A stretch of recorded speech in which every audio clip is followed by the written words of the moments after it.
Oh, it's not allowed? Prove it's not allowed! Call it! Call anything!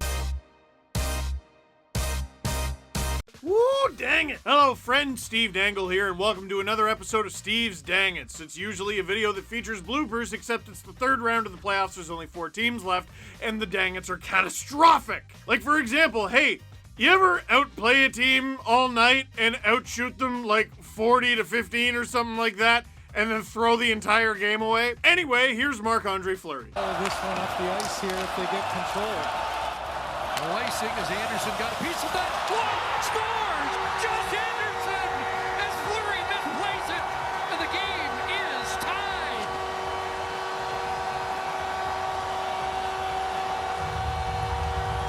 That response by Fleury says it all, doesn't it? You need a break sometimes, and Josh Anderson, who's just been snake bit, been a tough task for him. He hasn't had a point in the last 12 games, and he gets a gift.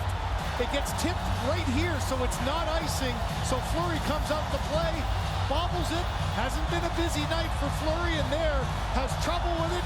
Anderson goes to the front of the net, and you know, there's moments you just need a break. Tried to backhand it down into the corner, hit his left skate right out in front, and that frustration's there.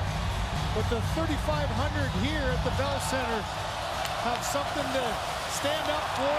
And we got ourselves a tie. You know what? No reaction I could have right now is going to top the one that I had on our live stream, Watch a Habs Game with Steve Dangle on the Sportsnet YouTube channel. Drew, can you pull that up? If they get possession. Oh! Oh my God! Dang it! Dang it! What a dang it! I couldn't believe it. I honestly couldn't believe it. And the funniest part about all that, someone asked me during the stream, what's the biggest dang it you've ever seen? And I was trying to think of it in my head, and the number one thing I could think of was Marc-Andre Fleury screw up at the World Juniors almost 2 decades ago because of a misplay with the puck. That was the early 2000s. We come all the way to 2021, and the lesson has not sunk in. If you're a goaltender, tend the goal! Montreal forces overtime. They win it in overtime. Josh Anderson with 2 goals, and they take the 2-1 series lead because of that enormous dang it. And all the Montreal Canadiens were extremely happy about that dang it from Marc-Andre Fleury, but none more so than Eric Staal, because he did this earlier in the game. Here's keeping Colasar, hit by Petrie. Eric Staal handed in front, scores! Nick Waugh on the giveaway, and the Golden Knights have struck first tonight. And when he looked down below, he had Corey Perry as an outlet. But watch as the play develops here. Colasar keeps it alive. Now it's Nicholas Waugh right in front, and that's just an errant pass. Price is deep, and credit Waugh. In tight there. That's not a given that you're going to be able to get that up and over Price, but Waugh on the doorstep is able to make it.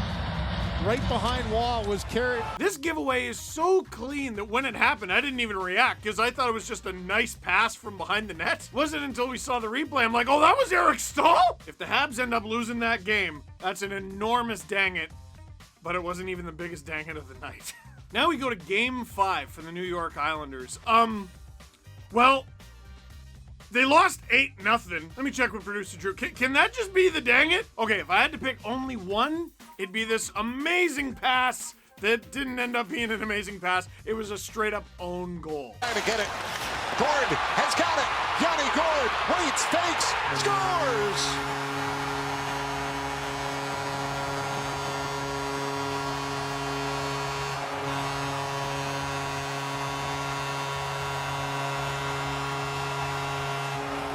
Yanni Gord with his second of the series. It's 2-0 Tampa. The desperation of the Tampa Bay Lightning to win here in Game 5 and not go down going back to Nassau Coliseum. Their tempo and pace and relentlessness on the puck has been incredible. Gord, one of those guys who is always hard on the puck. And this is a pass he's trying to make to Goodrow. As this thing turns over and it's a 2-on-1, he fakes the shot to lock in Varlamov. And Green goes down to try to take away the pass, and as it... Yanni Gord looking for Barclay Goodrow for the tap-in, but Andy Green says, not on my watch. And he took away Tampa's highlight reel goal by giving himself a low-light reel goal, and that is a veteran move. In a game where Tampa dominated, utterly dominated the New York Islanders from start to finish, that one sticks out as particularly dang-it-y. Now, You might be like, Steve, why'd you skip all the way ahead to a game that happened just last night? Well, the reason is because the refs are reffing. This was actually a highly requested dang it. It's just a compilation of all of the awful calls or non-calls or everything from this past week. You know what? I gotta get in uniform for this. All right. Sticking with the Tampa Bay Lightning and New York Islanders. Hey, you want to see something that's not goaltender interference at all? Chev will feed it up. It's Andre Palat that hands it off. Kucherov into the net, and Brayden Point crashes into Varlamov. The net comes off. Everybody's going to pile in, and Semyon Varlamov shook up, but so is Brayden Point on the collision. Well, this is Pelech. I think Pelech is going to drive Brayden Point right into Semyon Varlamov. There is no chance Point can hold his balance here. He's trying to get his head down to see where he can pick up the puck and try to score a goal, and Pelech just drills him. Hopefully Varlamov will be okay, and that's one heck of a collision. Brayden Point trying to plead his case, saying, watch the replay. He's going to get called. I got to see this again because I do not get it. As he cuts in to get this puck, it's in his feet. He's trying to take the puck from his feet, and he gets shoved underneath the hash marks. There is no way he's going to be able to maintain his balance and avoid Varlamov. At some point, you have to look at how he got there, and it wasn't of his own volition. That's for sure. Well, the drama continues in Tampa as Ilya Sorokin is coming to the game. Semyon Varlamov has just gone down to the dressing room, and it might be a situation of the spotter pulling him out. Well, I'm not sure what the situation is, whether he's hurt or not, but this is what is confusing to me. Dan O'Rourke is telling Steven Stamkos that somehow Brayden Point cross-checked Varlamov. Stamkos is not buying it. I'm not buying it. I have no idea why this is a penalty. It's my opinion. This puck is in his feet as he tries to pull it from the back of his skate, through his legs to his backhand. He gets shoved by Pelech, and he goes in head first. There's no cross-check there. I have no idea what he was trying to say to Steven Stamkos. I don't understand it. I don't like the call, but Tampa Bay will have to live with it. Unfortunately for Semyon Varlamov, if the spotter did pull him out of the game, that's his job if he thinks that there is some sort of head injury there. Bailey back for Leddy. Hands it off to Josh Bailey. Nick Leddy to Bailey again. Bailey throws it in front. Nelson scores! Brock Nelson, power play goal. And we're tied at 1. Ooh, that's a good example. Like, listen, there are a lot of players who will skate into a goalie or they'll fall back accidentally on purpose on top of a goalie. That does happen. There's a lot of accidentally on purpose contact. But for this one, I was amazed that people were like, Brayden Point had time to stop. He sped up without taking a stride. What is this, Mario Kart? Last lap, he drove over a star? But he gets called for it anyway. The Islanders go to the power play, and they score, tying the game. Tampa ended up winning. But what if they don't? Listen, sometimes there are hooks or slashes or trips, and you go, that's a questionable call. Listen, we rip on refs all the time, so we gotta pick our spots. A questionable call should be just that. You question the call. You know what? You might be right, but I question it. This call right here, it's just wrong. And the only question is, how'd you get this so wrong? That's a dang it. And by the way, same game, Tampa scores with 7 dudes on the ice. Ruda's there, out for Hedman. Skipped out at center, picked up by Kucherov. Kucherov circles, holds on, now centered alone, scores! Andre Palat.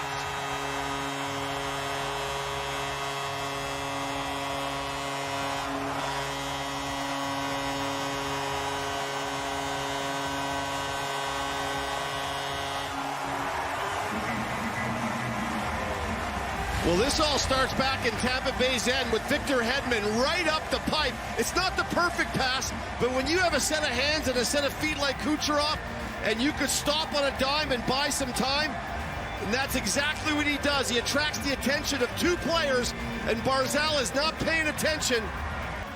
They might not have gotten a break on the point penalty, which led to the Nelson power play goal, but they did get a break on this one. Count the players. Blue, 1, 2, 3, 4, 5, 6. There are 7 that I can see in my screen when this goes into the net or pretty close to it. And Barry Trotz was livid after this puck went in.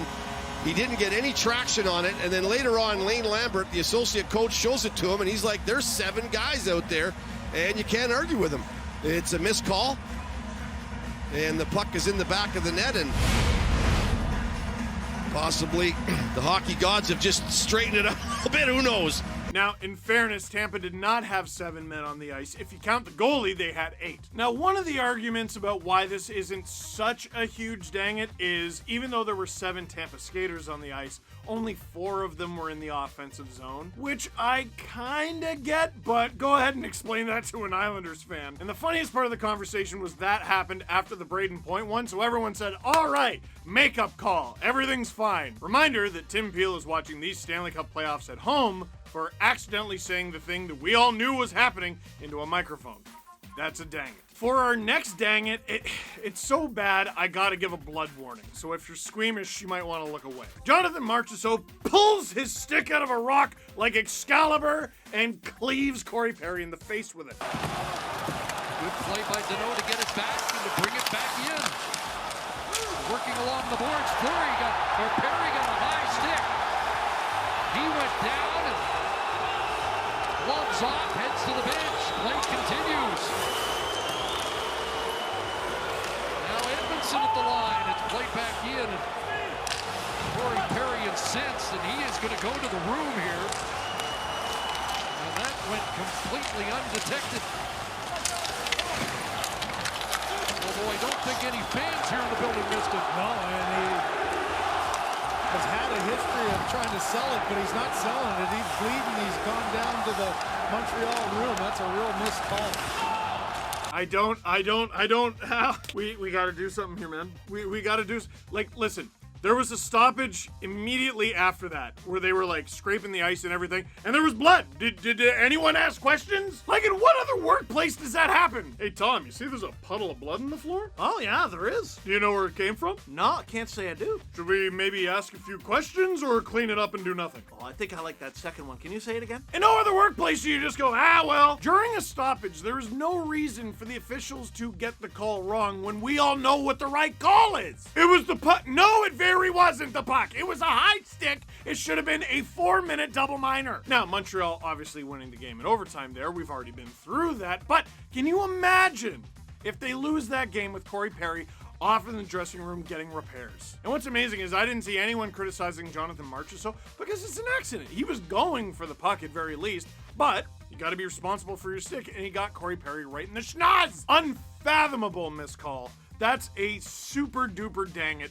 Thank goodness the Montreal Canadiens won that game. Now, I have seen some Vegas fans getting defensive about their team and, hey, they're not dirty and all that. No. It's not like the Habs have been saints. It's about the officiating. Just to prove the point, here's Joel Edmundson in Game 4. So, Edmundson around. White Cloud pinching. Right back in behind the net. Brown knocked down, and he's slow to get up. Watch this. Joel Edmundson on Will Carrier right there. That's a dangerous play. That is really dangerous. In fact, there's no call right there. Okay, by not calling that, the National Hockey League is saying they want this type of hit in the game. Until they show otherwise with their actions, they want this type of hit in the game. Now, Steve, you might say, did Carrier not hit Edmundson in the back mere seconds before this? It's amazing that in these instances, full-grown adults will revert back to the same argument techniques they had when they were 7 years old. Tommy, do you want to explain yourself? Well, we were playing tag, but he didn't tag me, he pushed me. He pushed you? He pushed me. And so that gave you the right to brain him with an aluminum bat, Tommy? Like, I'm sorry, those two similar-looking hits are actually quite dissimilar. And dude, you gotta call that. And to Habs fans' credit, I didn't really see anyone go, actually, that's fine. For the most part, I haven't seen, oh, my team is getting screwed over or this team has the advantage. What I've been seeing is the officials stink. Case in point, that dang it. Now, we've been giving it to the refs really hard, so I want your participation for this next one in the comment section. Is this a penalty? Now, the Islanders are up 3-2 on the Tampa Bay Lightning. Tampa needing a goal with about a minute to go. Victor Hedman, who won the Conn Smythe last year, gets called for tripping here on Cal Clutterbuck. What do you think? And shoots, stopped in front, dives and knocks it out. Clutterbuck after the rolling puck. He's down, trying to get by Hedman. And a penalty coming up to Victor Hedman. He'll get called for tripping. He's incensed as he breaks his stick on the glass. And it's pure bedlam on Long Island. I don't think this is a tripping penalty. I have no idea why this was called. I cannot believe it. Okay, so this is where we see a clear difference between the wrong call and questionable. This, I'm gonna file under questionable. You might not like the call, but at least there's something there. Victor Hedman and Cal Clutterbuck both going for the same puck. Hedman swats at it and he hits it. He gets the puck and he changes where it's going. But the stick also on the follow through touches Cal Clutterbuck's skate. As it's planting, he falls over and it affects possession. And this is a big thing with me, especially with tripping calls and stuff behind the play. You can get away with certain things, especially in the playoffs. But if it affects possession of the puck, should it be a penalty? More often than not, I'm going to say probably. But where it gets difficult is the amount of stuff that is allowed to go on, especially in the third round of the playoffs. And but what happens now if Tampa gets the puck, they go the other way, and now the Islanders are shorthanded because Clutterbuck is behind everybody, and Tampa ties the game. Heck, Tampa's up 3-2 in this series. This series would be over by now, and Tampa would have a ticket to their second consecutive Stanley Cup final. I'm going to file this under soft penalty, but I understand why it was called at very least. What do you think? Leave a comment in the comment box down below. Is this a penalty? Oh, and last but not least, the play that set my entire mentions alight. I tweeted something about it yesterday, and this morning they're still going. Here's BradenMcNabb punching a player in the face in front of a referee. Power play in the late stages of the period. The first power play of the night for the Canadiens. Toffoli down low. Perry in front. Suzuki stopped as his stick snapped on the doorstep. Suzuki continues to get worked over by McNabb. And now Pietrangelo into the fray. And Chris Lee still hasn't called a penalty yet. I mean, the whistle hasn't even gone. I mean, you want to lose control of the game, this is how you do it. That's just ridiculous.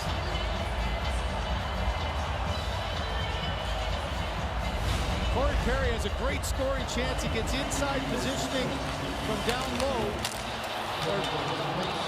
Suzuki's stick goes by. Now you got pushing and shoving. Sorry, Suzuki, and now he and McNabb go one-on-one. And that's not a penalty. And you're right, there wasn't a whistle. He let all this go, and the period's actually over. Like, how do you set a standard now for the third period? What's a penalty, what's not? Okay, I have a very simple explanation for this. You ever see Office Space, where the guy just, kind of shows up to work and doesn't do anything? Chris Lee is filming the sequel, and he just didn't feel like telling anybody. Now, the main argument that I've seen against this as well, Suzuki was going at McNabb. McNabb went at Suzuki. They were going at each other, but it was with pretty standard, like, face wash and shoves, stuff that you probably shouldn't do, but you get away with all the time. When it escalates to cold cocking a guy right in the face, what are you doing? What are any of us doing here? At worst, at absolute worst, that's 2 for McNabb, 2 for Suzuki, an additional 2 for McNabb for the punch. And just like the Edmundson hit, until the NHL says otherwise, punching an opponent in the face with your glove on is allowed. It's just allowed. Oh, it's not allowed? Prove it's not allowed! Call it! Call anything! And then they do call something and it's the goalie interference penalty on point! What are you doing? Shocking! With a capital bad! That's a dang it. So, leave a comment in the comment box down below. How do you fix this? How do you do it? Because I know the solution isn't simply call more penalties. Because then I think fans are just going to be mad for different reasons. I've changed my tune on this. People have been going, oh, is officiating particularly bad this year? And I say no, because we ask that question every single year. This season, the 2021 Stanley Cup Playoffs, it is crossed over into this new bucket of bad. It's horrible. You might even say it's a dang it. So that is it for this one. Thank you very much for watching. Click like if you liked this video. Click subscribe if you really liked it. Tell your friends. They're not out to get your team. They're just kind of bad.